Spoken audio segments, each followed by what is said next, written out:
Pada pertemuan kali ini, kita akan membahas tentang gaya inersia. Apa itu inersia? Inersia didefinisikan sebagai gaya yang membuat benda diam untuk tetap diam atau benda bergerak yang bergerak dengan kecepatan dan arah yang sama, kecuali jika dihentikan oleh gaya eksternal. Ini juga dapat didefinisikan sebagai resistansi suatu benda untuk menolak perubahan dengan tetap dalam keadaan diam atau bergerak. Hukum gaya dan hukum 1 Newton tentang gerak. Konsep inersia terletak pada hukum gerak pertama Newton, yang juga disebut sebagai hukum inersia. Menurut hukum ini, sebuah benda akan terus berada dalam keadaan diam atau bergerak kecuali ada gaya eksternal yang bekerja padanya. Berikut kita lihat contoh untuk memahami konsep kelembaman dengan lebih baik. Misalkan, seseorang sedang mengayuh sepeda dan tiba-tiba menginjak rem depan. Dalam hal ini, tubuhnya terus bergerak dan melayang di atas setang. Di sini, gaya yang diterapkan pada rem depan bertindak sebagai gaya eksternal.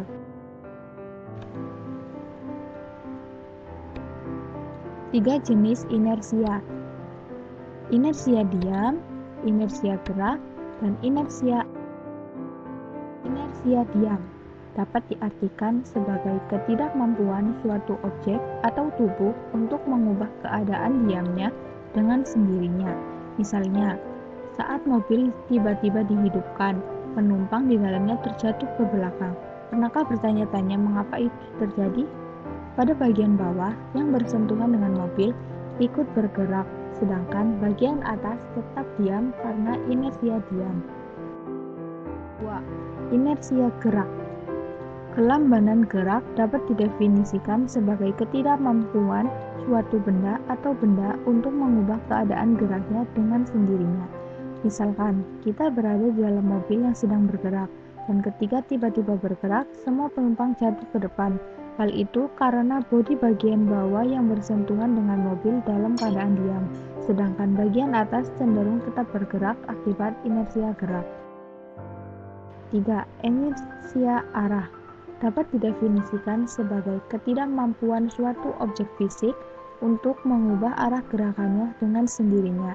Misalnya, saat sebuah mobil bergerak di sepanjang kurva bundar, penumpang yang duduk di dalam terlempar keluar. Itu terjadi karena inersia arah untuk mempertahankan arah gerak.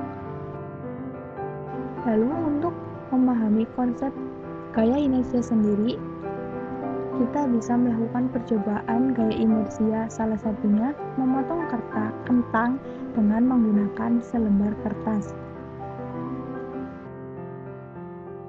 1. Untuk mengetahui hubungan antara gaya dan gerak. 2. Untuk mengetahui terjadinya momen inersia.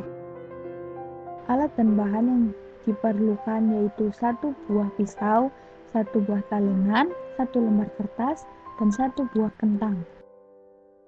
Cara kerja. Percobaan pertama, potonglah kentang dengan menggunakan pisau.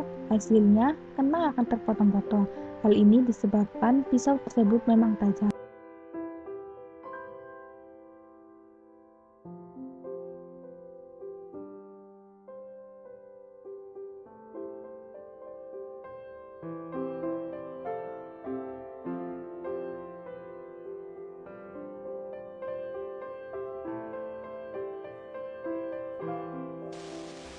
Cara kerja 2. Percobaan kedua, potonglah kentang dengan menggunakan selembar kertas.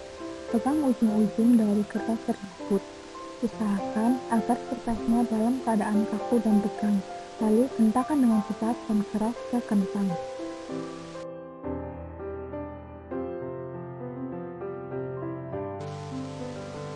Berikut hasil pengamatan dari kedua percobaan berikut.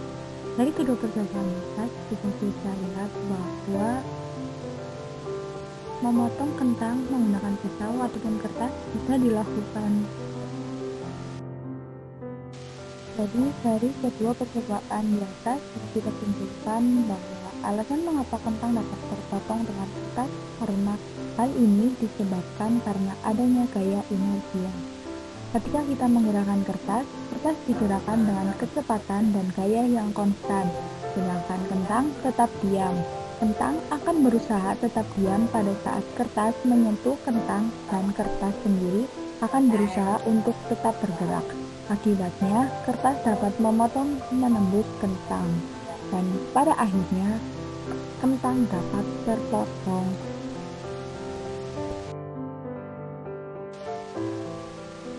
Sekian pemaparan dari saya. Kalian bisa mencoba percobaan tersebut di rumah dan selamat mencoba.